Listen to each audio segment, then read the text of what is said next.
جګړه لا هم د هلمند ځینې برخې پکې سوځي.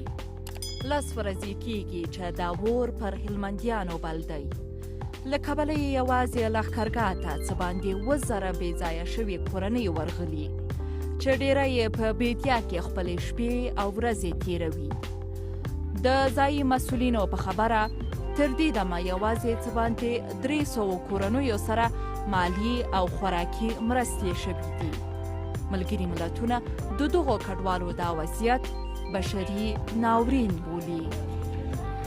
نیروهای امنیتی و دفاعی افغانستان عملیات‌های خودشان را به شکل محتاطانه افغان امنیتي ځواکونو هلمند ولایت کې خپل تصفیوي عملیات په احتیاط سره روان کړي. طالبانو د ملکیانو په کورونو کې جبهې نیولي. موږ هڅه کوو چې ولسي وګړو ته زیان ونه رسیږي. امنیتي ځواکونو طالبانو ته درانه تلفات اړولي او ډېری سیمې یې تصفیه کړي دي. ښار او نورې سیمې مایوسۍ په سر اخیستي. خلک یې وایي ژوند یې بېنظمه او دسترخوان یې سپور شوی دی.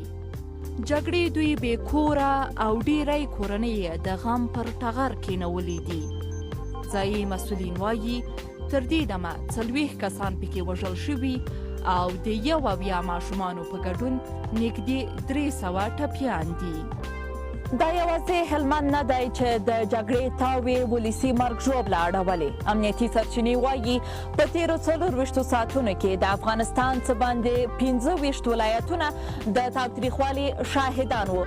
تازه همدا نن په غزني کې امنیه قومندانۍ ته نږدې موټر بم چاودنه وشوه چې د ځایي مسؤلینو په خبره په دې پیښه کې یوازې 3 پولیس ټپیان شوي دي. السلام علیکم ورحمة الله. اوس د ورباندې یا ورکم تمه له همدې مرکچي پلاوي کېږي. خو دوی دا څه باندې 1 میاشت کېږي چې د سولې خبرو پر طرز العمل لا نه دي سلا شوي. تازه تېر ماښام د دواړو خواوو د تماس ډلو 3 غړي سره غونډه لرله. دواړه خواوې وایي هیله ده چې دغو ناستو سره د سولې خبرې چټکې شي.